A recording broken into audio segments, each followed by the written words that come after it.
अस्सलाम वालेकुम नाज़रीन, आप देख रहे हैं 9 न्यूज़। मैं हूं शहर बानो।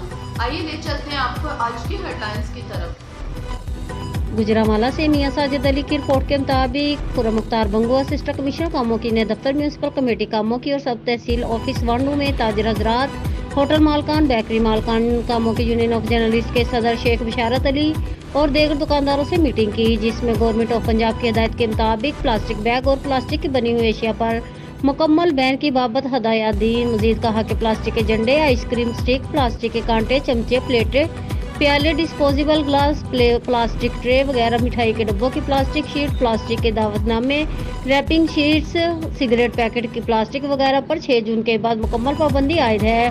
खिलाफ वर्जी करने वालों के खिलाफ सख्त कार्रवाई अमल में लाई जाएगी।